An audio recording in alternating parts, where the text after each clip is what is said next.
Hello dear students. काल आणि परवा दिवशी ह्या 2 दिवसांच्या मध्ये स्टेट बोर्ड आणि सीबीएसईच्या मुलांचं जे बोर्ड एक्झामचं टाइम टेबल आहे ते आलं.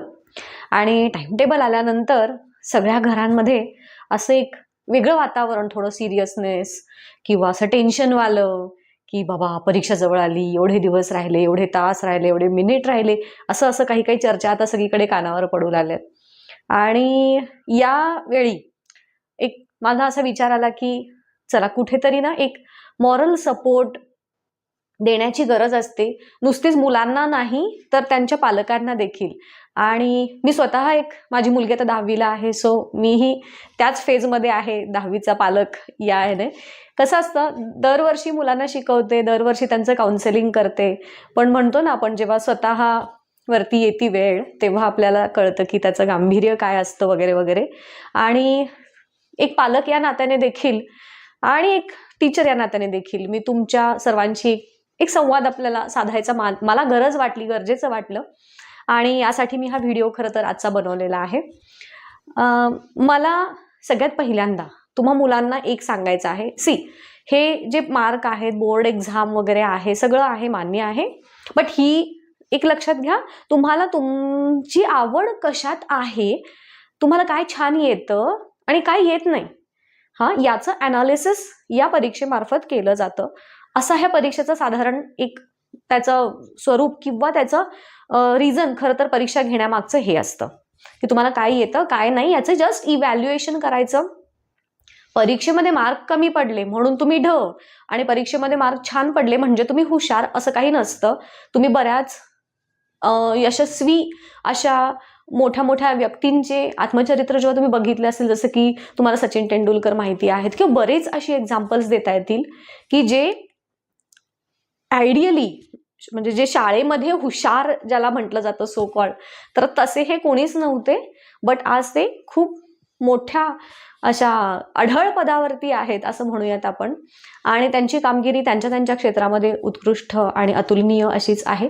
त्यामुळे सगळ्यात पहिली गोष्ट एक तर लक्षात ठेवा की ही परीक्षा म्हणजे किंवा ह्या परीक्षेत मिळणारे मार्क म्हणजे तुम्ही कोण आहात हे ठरवणारे नाही आहेत.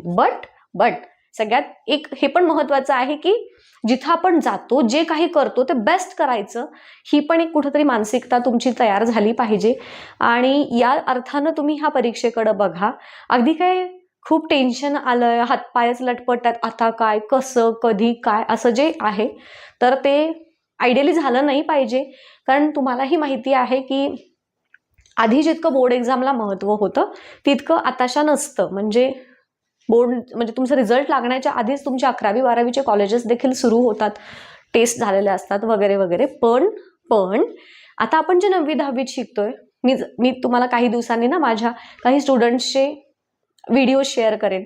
मी मध्यंतरी एका माझ्या स्टुडंटचा एक ओपिनियन पण तुम्हाला सांगितलेलं होतं की कशा पद्धतीनं हे 10वी पर्यंत जे आपण शिकलोय त्याचा उपयोग पुढे जाऊन 11वी 12वीला होतो का, तर होतो.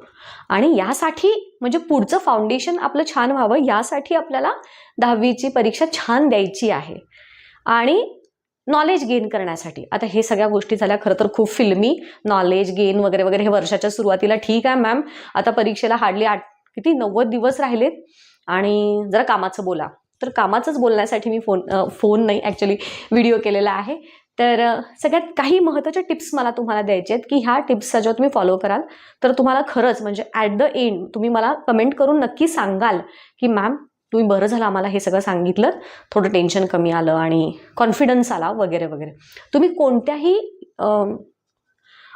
काय म्हणत आपण तुमची बौद्धिक क्षमता काहीही असू देत, म्हणजे आता बघा वेगवेगळ्या हे असतात ना, लेवल्स असतात. काही मुलं अगदीच ढ म्हणजे रूढार्थानं ढ मी असं म्हणेन, कारण ते शाळेत एका अमुक तमुक विषयात ढ म्हणजे त्या मुलांना काहीच येत नाही असं नसतं. त्यांचा आवडीचा जो फील्ड असतो, एरिया असतो तो वेगळा असतो. आपली एज्युकेशन सिस्टम म्हणजे कशी झाली आहे खरं तर की कासव, ससा, हत्ती, हरिण ह्या सगळ्या प्राण्यांना एकच सिलेबस दिलाय आणि ह्यातून तुम्ही पास झालात तरच तुम्ही हुशार असं. तर प्रत्येकाची क्षमता वेगळी, तसंच मुलांच्या बाबतीत पण असतं. पण आता आहे आणि आपण ह्या सिस्टमचा पार्ट आहोत. याच्यावर बोलायला गेलं तर अजून मला कित्येक तास कमी पडतील, सो मी तिकडे वळत नाही. आता आपण थोडं अगदी टू द पॉइंट बोलूया. की जे वेगवेगळी कॅटेगरी आहे, एक तर खूप फेल होणारी मुलं, एक काठावर पास होणारी, एक मध्यम आणि खूप हुशार. सो प्रत्येक स्टुडंटची आपापली एक बौद्धिक कुवत असते आणि त्या कुवतीनुसार खरं तर तुम्ही तुमचे आता टार्गेट सेट करायची गरज आहे. म्हणजे जो अगदीच फेल होणार असतो त्यानं असं टार्गेट सेट करावं की बाबा मला पास तरी होता यावं. जो काठावर पास होणार असतो त्याला असं जरा बरे मार्क मिळावे. आता ह्यातमध्ये तुम्हाला मार्क मिळवायला म्हणजे आधीसारखं राहिलं नाही बाळांनो. आधी जे काही मार्क मिळतील ते आमच्याच म्हणजे स्टुडंट्सनीच मिळवलेले असायचे. आता तुम्हाला 100 पैकी 20 मार्क तर प्रत्येक विषयात शाळा देते. म्हणजे 20 पैकी अगदी 18-19 तरी मिळतातच तुम्हाला, होय की नाही. सो मार्क मिळवणं आणि पास होणं ॲक्च्युली ही काही खूप विशेष महत्त्वाची बाब राहिली नाही. बट स्टील तुम्ही तुमच्या ज्या काही कपॅसिटी आहेत, प्रत्येकाला आपापली, प्रत्येक मुलाला आणि प्रत्येक पालकांना देखील आपापली कपॅसिटी मुलांची माहिती असते. सो त्यानुसार तुम्ही तुमचे एम्स सेट करा की आता मी ह्या पुढचा जो काही 80-90 दिवस राहिलेले आहेत त्याच्यामध्ये मी असं वर्क करीन की जेणेकरून मी आहे त्या लेवलपेक्षा थोडी अपग्रेड होईन. फेल होणार असेल तर पास होईन, पास होणार असेल तर जरा छान मार्क पडतील, छान मार्क असतील तर अजून डिस्टिंक्शनमध्ये येईल आणि मग डिस्टिंक्शन येणार असेल तर मी अगदी 98-99 पर्यंत 100 पर्यंत जाईन. सो हे प्रत्येकाचं टार्गेट हे वेगवेगळं असेल. सो एक रिअलिस्टिक टार्गेट हे प्रत्येकानं सेट करा, ही माझी पहिलं तुम्हाला सांगणं असेल. जसं की आता टोटल परीक्षेला दिवस उरलेत 90 दिवस, म्हणजे आपली जी परीक्षेची तारीख आहे 21 तारीख, तर 90 दिवस साधारण उरलेले आहेत. पण त्याच्याही आधी 2 फेब्रुवारीपासून तुमचे बोर्डचे प्रॅक्टिकल सुरू होणार आहेत. सो आपण टाइम धरूयात बोर्ड एक्झामपर्यंतचा, म्हणजे प्रॅक्टिकलपर्यंतचाच. मग त्याच्यासाठी साधारण 70 दिवस उरलेत असं आपण समजूया. आता ह्या 70 दिवस काउंट केले. आता तुम्ही काय करायचं, म्हणजे मी ही मेथड माझ्या मुलीसाठी पण अप्लाय केली आहे. म्हणजे आमचे बाबा असं चाललं होतं की काय चाललंय तुमचं दोघींचं, कधीचं काय काय काय काय कॅल्क्युलेट करताय हे. म्हणलं थांब जरा, बिकॉज थोडा वेळ, एक अर्धा तास लागेल हार्डली, पण तो वेळ आत्ता तुम्ही इन्व्हेस्ट केलात तर तुम्हाला पुढं ॲक्च्युली काम कसं करायचं आहे याच्या तुम्हाला एक प्रॉपर आयडिया येईल. आणि जेव्हा आपल्याला एक पाथ ठरलेला असतो, आपल्याला एक समोर टार्गेट ठरलंय, हां या दिवशी मला हे करायचंय, सो तुमचं काम हे छान इझी पद्धतीनं तुम्हाला करता येतं. तुम्ही नुसतंच रँडमली बाबा एवढे दिवस राहिले, एवढं राहिले, आज काय हे करू ते करू, मग एक again at the end of day you get frustrated की काहीच नाही होत आहे, हे राहिलंय, होमवर्क राहिलाय, शाळेचं काय काय कम्प्लिशन आहे, क्लासचं हे दिलंय, टेस्ट आहे आणि माझा अभ्यास कधी करू. So chill. सगळ्यात आधी आपल्याला काय करायचं आहे, पहिली गोष्ट मी सांगितली तुम्हाला की एक रिअलिस्टिक टार्गेट सेट करायचं आहे. After that count the number of days. आणि मग तुम्ही बघा, आता तुमचं असं काही नसतं की अजिबातच माझं काही झालेलं नाही आहे, असं कोणी असेल तर त्यांच्यासाठी मी वेगळी स्ट्रॅटेजी सांगेल, मला कमेंट करून सांगा. काहीतरी तुमचं झालं असेल, प्रत्येक विषयाचं काही ना काहीतरी तुम्हाला येतच असेल की. आम्ही काय केलंय तुम्हाला दाखवेन मी. आम्ही ना प्रत्येक सब्जेक्ट वाईज अशी एक पेज घेतलंय आणि टोटल नंबर ऑफ टॉपिक्स आणि त्यापैकी झालेले किती आहेत आणि न झालेले किती, असं आम्ही सेपरेशन केलं. ठीक आहे. मग झालेल्यावरती आम्हाला जास्त काम करायचं नाहीये. न झालेले टॉपिक्स जे आहेत त्यांच्यावरती आम्हाला आता फोकस करायचे. येत्या 80, आता आमच्या परीक्षेत तर 84 दिवस राहिलेत, सो त्या दिवसामध्ये. हां, आता हे तर माझं लॉंग टर्म गोल झालं. गोल्स आपले 2 झाले, एक लॉंग टर्म आणि एक शॉर्ट टर्म. लॉंग टर्म मध्ये मी हे ठरवलं की बाबा एवढे 80-90 दिवस वॉटेवर जे आहेत आणि एवढ्या दिवसात मला एवढे चॅप्टर्स करायचे आहेत. आता वळूयात शॉर्ट टर्म गोल्सकडे. शॉर्ट टर्म गोल्समध्ये तुम्ही दिवसाचा लिटरली वेळ, आम्ही ना काल एक एक्सेल शीट बनवली. सकाळी आपली उठण्याची वेळ साधारण पहाटे 4ची असते आमची. 4, मग 4 ते 5 मी काय केलं, 5 ते 6 असं करत रात्री झोपायची 10च्या वेळेपर्यंत आम्ही रोजचा तास लिहून काढला एका ह्याच्यात. आणि नंतर रोजचा दिवस, मग 21, 22, 23, आता इथून पुढचे राहिलेले दिवस अर्थात आम्ही ते अगदी परीक्षेच्या म्हणजे आमचं जे टार्गेट आहे साधारण आम्ही डिसेंबर एंडपर्यंतचं टार्गेट ठेवलं, कारण जानेवारीपासून आम्हाला पेपर सोडवायचे आहेत. सो आम्ही अभ्यास करणार डिसेंबर एंडपर्यंतच. सो तिथंपर्यंतचे आम्ही 31 डिसेंबरपर्यंतचे दिवस केले. आणि मी तिला सांगितलं की आज रात्री झोपायच्या आधी तू उद्याच्या कोणत्या वेळात काय अभ्यास करायचं ठरवलंयस ते लिहून काढ त्या टार्गेटमध्ये, त्या एक्सेल शीटमध्ये, आणि यू वर्क अकॉर्डिंगली. मग आता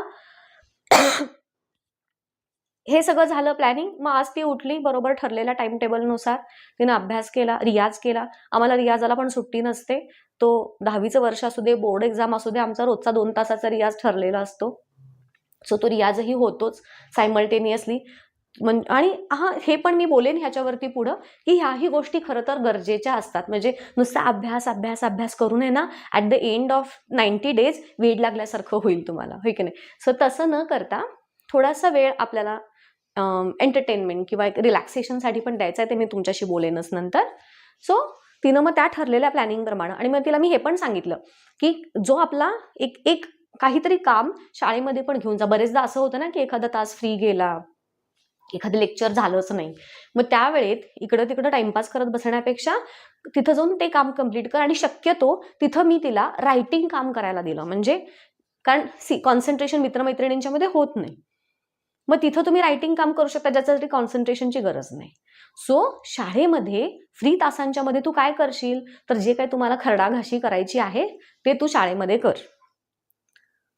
मग आल्यानंतरचा 1 तास इकडे तिकडे रिलॅक्सेशनचा, आणि मग उरलेला अभ्यास, जेवण, ह्या सगळ्याचं प्रॉपर मी तिला तास वाईज आम्ही हे एक्सेल शीट बनवले. गेला आमचा अर्धा तास, पण आम्हाला आता क्लॅरिटी आली की आम्ही दिवसभरात काय करणार आहोत, कोणत्या वेळी आमचं काय ठरलंय. मग हे टाइम टेबल प्रमाणे फॉलो करत गेला. आणि हे बनवल्यानंतर, प्लॅनिंग झाल्यानंतर, हे रात्री झोपतानाच करायचंय दुसऱ्या दिवशीचं टार्गेट. आणि एक सांगू तुम्हाला मज्जा, आपलं जे माइंड असतं ना ते थोडंसं वेडं म्हणण्यापेक्षा ना, त्याला कळत नाही ऍक्च्युअल काय, आणि म्हणजे रियालिटी काय आहे आणि हे खरंच झालंय की नाही हे त्याला कळत नाही. मग तुम्ही काय करायचं, आपण जसं कसं लहान मुलाला एखादं काम केलं की वा शाब्बास घे तुला चॉकलेट म्हणून त्याला कसं रिवॉर्ड दिलं, मग ते खुश होतं एकदम आणि मग तुमचं काम अजून छान करतं, तसं आपल्या मनाचं पण असतं. आता तुम्ही हे टार्गेट सेट केलंय, दुसऱ्या दिवशी सेट केलेलं टार्गेट प्रमाणे तुम्ही छान सगळं प्रॉपर टाइम टू टाइम केलं. मग at the end of day reward your self. वा छान, छान अक्षता, मस्त केलंस, I am proud of you. मग काहीतरी एखादं चॉकलेट द्या स्वतःलाच प्रेज करा, अशी शाबासकी भरून घ्या. हे फील गुड जी भावना असते ना, त्याच्यानं आपल्याला स्वतःला दुसऱ्या दिवशी पुन्हा ह्या पद्धतीनं काम करायचं मोटिवेशन मिळतं. सो हेही करा, हे तुमच्या बोर्ड एक्झामच्या प्रिपरेशनचाच एक पार्ट आहे असं समजून करा, तुम्हाला ह्याचे अमेझिंग रिझल्ट्स मिळतील. आता हे झालं. त्यानंतर मग कधी कधी असं होतं की यार प्लॅन केल्याप्रमाणे गोष्टी होतच नाहीत, कधीतरी अचानक कोणीतरी पाहुणे आले, काहीतरी असं होतं की ते माझं नाही झालं. मग ते काम तुम्ही पुढच्या डे मध्ये ऍडजस्ट करू शकता. अल्सो ह्या पद्धतीनं तास वाईज गेल्यामुळं तुमच्या हे लक्षात येईल की बॉस आपला दिवसाचा वेळ वाया कुठं जातोय, कुठं तो सोशल मीडिया आडवा येतो, कुठं ते रील्स आडवे येतात, हे सगळं कळतं आपल्याला. आणि मग आपल्याला तो टाइम कट करून प्रोडक्टिव्ह गोष्टी, आता हे बंद, मोबाईल हे तो सोशल मीडियावाला पार्ट, म्हणजे आमच्या तर घरी टचवूड हे असं काही नाही आहे, आम्हाला काही त्याचं वेळच नाही. त्यामुळे मला काय त्या मुलीला बाई मोबाईल ठेव आणि अभ्यास कर असं कधीच सांगायला लागत नाही. सो तो पार्ट आमच्या घरी तरी होत नाही. बट तुमच्या घरी असं होत असेल तर आता तुम्ही थोडंसं हे बघा, नो पेन नो गेन अशी एक हे आहे ना म्हण, तुम्हाला माहिती आहे, काहीतरी मिळवायचं तर कुछ तो काय म्हणतो ते कमाने के लिए कुछ गवाना पडता है, तसं आहे हे. छान मार्क मिळवायचे, वर्षभर मजा केलेली आहे, आता मात्र थोडंसं हे 90 दिवस आपल्याला कॉन्सन्ट्रेशननं काम छान करायचं आहे. आणि कॉन्सन्ट्रेशनचा सगळ्यात वाट लावणारी जे काही असेल ते म्हणजे आपला मोबाईल. सो ते आपल्याला बाजूला, म्हणजे नाहीच घ्यायचा मोबाईल, कुठेतरी ठेवून टाका. आणि ॲट द एंड झाला की स्वतःला एक नंतर मोठी तुम्हाला हवी ती जाऊन कुठेतरी अशी मस्त पार्टी द्या. वाव तू 90 दिवस विदाउट मोबाईल मध्ये टाइमपास करता राहिलास, wow great, you are such a great person, असं स्वतःला रिवॉर्ड द्या. बट आता ह्याच्यावरती कंट्रोल आलाच पाहिजे, बिकॉज हे सगळ्यात मोठं ऑब्स्टॅकल आहे तुमच्या प्रगतीमधलं. मी स्वतः हे सगळे सोशल मीडिया अकाउंट डिलीट करून टाकलेत माझे, कारण मला जसं जाणवायला लागलं की बॉस इथं इन्फॉर्मेशन बघण्याच्या नादात आपला काहीतरी वेस्ट टाइम जातोय, लगेच मी कट करून टाकलं. सो हे तुमची पण आता तेवढं मात्र करण्याची तयारी पाहिजे. आता पुढचा पार्ट जो येतो तो म्हणजे डाएटवाला. आता इथून पुढे जे जंक फूड, जे शुगर फूड, ऑइली वगैरे हे जे सगळं फूड आहे, बेकरी ज्याच्यामुळं आपण आजारी पडण्याची शक्यता असतो, असे काही ठराविक फूड आहेत. त्यातलं एक म्हणजे बेकरी आयटम्स, दुसरं म्हणजे जंक, तिसरं म्हणजे शुगर. डेअरी असते पण डेअरी तुमच्यासाठी नाही, तसं मी काही करत नाही. आणि ह्या गोष्टी सगळ्यात पहिल्यांदा ताबडतोब कमी कमी कमी कमी करत आणून काही दिवसातच त्या तुमच्या बंद झाल्या पाहिजेत. म्हणजे आपल्याला कुठली रिस्क नाही घ्यायची आहे. गेल्या वर्षी माझ्या एका स्टुडंटला चुकीचा आहार असल्यामुळं ऐन परीक्षेमध्ये त्याचं अपेंडिक्सचं ऑपरेशन करायचं झालं. असं एक्झाम आहे आणि जस्ट काही दिवसांआधी त्याचं अपेंडिक्सचं ऑपरेशन झालं आणि ते दुखरं पोट घेऊन बिचारं कसं बसं ती बोर्ड एक्झाम त्यानं दिली. हे तुमच्या बाबतीत मिसहॅप्स असतात, तर कधी पण कशा पण होऊ शकतात, ऍक्सिडेंट्स. सो आपल्याला त्याच्यापासून लांब राहायचं आहे. छान स्वच्छ ताजं घरचं बनलेलं अन्न इथून पुढं खायचं आहे, प्रॉमिस मी. हे कोल्ड्रिंक्स बिल्ड्रिंक्स काही नाही, कॉफी चहा वगैरे वाटतो आपल्याला, पण त्यानंही आपलं नुकसानच होतं. पण कधीतरी असं एखादं एवढं सिप ठीक आहे, बट जास्त नाहीच. भरपूर फळं, भरपूर भाज्या खायच्यात की ज्याच्यामुळे आपली इम्युनिटी वाढते आणि तुमचं कॉन्सन्ट्रेशन, तुमची प्रोडक्टिव्हिटी, तुमची एनर्जी वाढायला मदत होते. ते जे सो कॉल्ड एनर्जी ड्रिंक्स असतात ते काय जे असतं ते तुम्हाला नाही, ते सगळं तात्पुरतं असतं, लॉंग टर्ममध्ये ते बेनिफिशियल नाही आपल्यासाठी. सो त्याला पण आपल्याला कट डाऊन करायचं आहे बोर्ड एक्झामच्या वेळेस, ऐन वेळेस काहीतरी होऊ नये यासाठी. हे तर तुमचं झालं. आता ह्याच्यामध्ये कसं आहे, हे एक टीमवर्क आहे. तुमचा जसा रोल आहे तसा पेरेंट्सचा देखील आहे. पेरेंट्सने देखील हे थोडंसं विचार करायचं आहे आता की आपण मुलांना शक्यतो बर्डन, स्ट्रेस, टेन्शन येईल असं करायचं नाही. त्यांना जाऊन थोडंसं पॅम्पर करायचं. वा पिल्लू छान बाळा अभ्यास करतोय, तुला काही अडचण येते का? नुसतं वस ओरडतात बरेच पालक. काय बघ ते बघ तो कसा अभ्यास करतो आणि तू बघ किती वेळ घालतो, ब्ला ब्ला ब्ला ब्ला. तर जरा आता बाजूला ठेवायचं. मुलांना या ऑलरेडी ते स्ट्रेसमध्ये आहेत, होय की नाही. सो अजून आपण त्यांचं टेन्शन नाही वाढवायचं. त्यांना थोडासा एक इमोशनल सिक्युरिटी आली पाहिजे की आई बाबा आहेत आणि आपलं म्हणजे काहीही झालं तरी आपल्या सोबत ते आहेत. मग तो एक वेगळा कॉन्फिडन्स येतो त्यांना. अदरवाईज कसं होतं, ऑलरेडी भरकटलेली असतात आणि मग त्यात आपण ओरडलं की मग त्याचा काहीतरी निगेटिव्ह इम्पॅक्ट त्यांच्यावरती होतो. सो ते आपल्याला अवॉइड करायचं आहे. ॲज अ पॅरेंट आपण त्यांच्या आता छान मित्र, म्हणजे अगदी सकाळी उठून आपण अगदी म्हणजे इफ दे आर कम्फर्टेबल तुम्ही त्यांच्यासोबत बसून अभ्यास करा. बऱ्याच मुलांच्या बऱ्याच सवयी असतात. कुणाला सेपरेटली बसून अभ्यास करायचा असतो, कुणाला कोणी सोबत असलं की बरं वाटतं. सो त्यांच्या पर्सनॅलिटीला ओळखून त्यांची जी गरज आहे ती आपण त्यांना देऊया. त्या पद्धतीनं वातावरण आपल्या घरी क्रिएट करूया. थोडे दिवस नाही बघितला टीव्ही, नाही बघितल्या त्या सिरियली, तरी काही खूप आभाळ कोसळणार नाहीये, बरोबर. थोडं घरात पण खेळीमेळीचं वातावरण असू द्यात, की असं एकदम टेन्शन, जेल आहे आणि आपण म्हणजे जेलर आहोत आणि हे म्हणजे कैदी आहोत असं नाही. हलकं फुलकं हसतं खेळतं वातावरण असलं की मुलांच्या पर्सनॅलिटीवरती, मेंटॅलिटीवरती एक पॉझिटिव्ह इम्पॅक्ट येतो आणि ते छान अभ्यास करू शकतात. त्यांना टाइम टू टाइम विचारा, बाळा तुला काय हवंय, तुला जमतंय ना व्यवस्थित, येतोय का अभ्यास, का आपण अजून कुठल्या एक्सपर्ट टीचरची मदत घेऊयात, हे तुला येतंय का? किंवा ते जर सांगत असेल की मला हे नाही जमत आहे, तर try to give them best resources available. ना की त्याच्यावर हे असे कसे असते, तुला काही येतच नाही, तू असं तसं नाही. प्रत्येक बाळ हे युनिक असतं की नाही. सो आपण आपले दिवस आठवून बघा, आपण असं होतो का, आपल्याला पण असंच बोललेत म्हणून आपण आपल्या मुलांना असं नाही बोलायचं किंवा अगदीच त्यांचे खूप लाड पण नाहीत करायचे. एक छान हेल्दी ॲटमॉस्फिअर आपल्या घरातलं मेंटेन ठेवण्याचं काम हे ॲज अ पॅरेंट आपलं आहे. फक्त परीक्षेपुरतंच नाही, मी तर म्हणेन इथून पुढं कायमचंच. कारण आता आपली मुलं टीनेजर आहेत. सो बरेच पेरेंट्स असे एक ॲग्रेसिव्ह वगैरे असतील, may be, I am not sure, यास मी सगळेच असतात असं नाही म्हणत, पण जर असं वातावरण असेल मग त्या मुलांच्या मानसिकतेवरती एक निगेटिव्ह इम्पॅक्ट होतं. म्हणजे ते कुठेतरी बाहेर जाऊन त्यांचं मन हलकं करायचं बघतात आणि आपण नंतर म्हणतो की हे वाया गेलं. सो त्याचं रिझन मेन हे घरातल्या वातावरणावरती असतं. सो आपण ते छान ठेवायचं आहे. मगाशी जसं सांगितलं तुम्हाला, रात्री झोपताना आपल्याला प्लॅन करायचा आहे दिवसाचा. आणि सगळ्यात महत्त्वाचं एक छान सांगू, जे माझ्यासाठी आणि माझ्या मुलीसाठी पण आम्ही ट्राय केलं आणि त्याचे खूप छान रिझल्ट्स मिळालेत.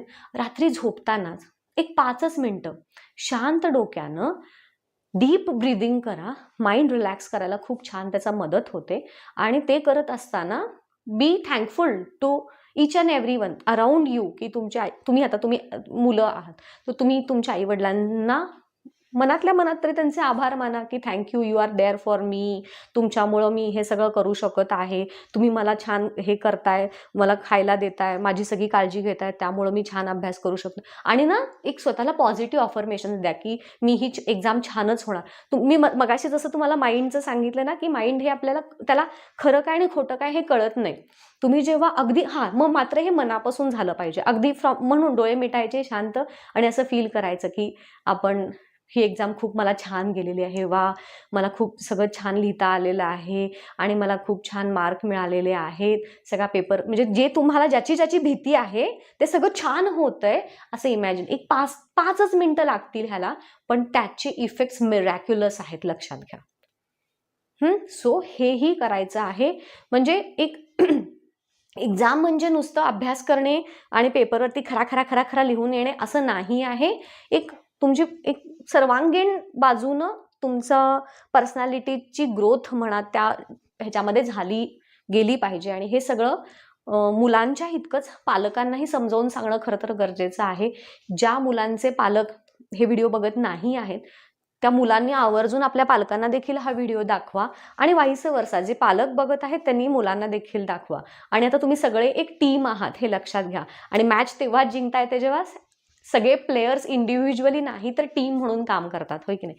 सो आपण एक छान टीम म्हणून काम करूयात. आपल्या मुलांना छान त्यांचं दी बेस्ट द्यायला मदत करूयात. त्यातून जर तुमच्या अपेक्षेप्रमाणे नाहीच त्यांना यश मिळालं तुमच्या भाषेमध्ये तर त्याला तरीही कसलाही दोष नाही देऊयात आपण. बिकॉज पण मेक शुअर की ते त्यांचे 100% देत आहेत. पण बरेचदा हल्ली असं बघायला मिळतं की पालक अगदी सगळं देत असतात पण मुलं नाही देत त्यांचे 100%. त्यांना वाटतं काय हे सगळं ते देतात तर काय मेहरबानी करतात का आमच्यावर, त्यांचं कामच आहे ते, द्यायला नको का. तर हे पण मुलांनी अवॉइड करायचं आहे. तुमची पण जबाबदारी आहे की नाही. जसं त्यांचं काम होतं आई वडिलांचं तुम्हाला देणं तसं तुमचं पण काम आहे ना. त्याच्या बदल्यात तुम्ही त्यांना छान, तुमची काय अपेक्षा असते तुमच्याकडून, तरी छान मार्क पाडावे तेवढीच त्या बिचाऱ्यांची माफक अपेक्षा असते. सो ती तुम्हाला हे करायची आहे. आता एकदम फोकस्ड राहायचं, एकदम सगळे डिस्ट्रॅक्शन्स बाजूला ठेवायचे आणि एक टार्गेट स्वतःलाच द्या आणि डेली ते टार्गेट अचीव करत चला. रोज टार्गेट तुम्ही ठरवल्यानंतर त्या पद्धतीनं झालं की यश तुमचंच आहे बाळांनो. बाकी काही तुम्हाला कशाची गरज लागणार नाही. आणि डोंट वेट की कोणीतरी येईल, मॅम येतील आणि आम्हाला मोटिवेट करतील, वाव मग मी अभ्यास करेन, मॅम सांगतायत आता. तर नाही, तुम्ही स्वतःच तुमचे मोटिवेटर बना ना. Be your self motivation. कशाला दुसऱ्या मोटिवेशनची आवश्यकता आहे. आपल्याला हे द बेस्ट करायचं आहे आणि माझ्याकडे एवढे दिवस आहेत त्यात मला ते बाय हुक करून करायचंच आहे. एवढं तुम्ही रोज स्वतःला सांगत गेलात ना की ते युनिव्हर्स जे आहे ना तुमच्याकडून ते काम आपोआप करून घेतं. तुम्ही बघा 1 आठवडा हे सगळं करून आणि 1 आठवड्यानंतर मला सांगा तुम्हाला ह्या पद्धतीनुसार काम केल्यामुळं काही पॉझिटिव्ह इफेक्ट जाणवलेत की नाही. ठीक आहे. सो चला आता कामाला लागूयात. मी तुम्हाला टाइम टू टाइम अजूनही असेच काही व्हिडिओ माहितीपूर्वक जे असतील ते मी नक्की देतच राहीन, नो डाऊट. सो आता कामाला लागायचं, टाइम टेबल बनवूयात आणि त्या टाइम टेबल प्रमाणे काम करून असं ते बोर्डची जी मॅच आहे ती एकदम सेंचुरी मारायची बोर्डमध्ये, है ना. चलो bye, thank you, all the best.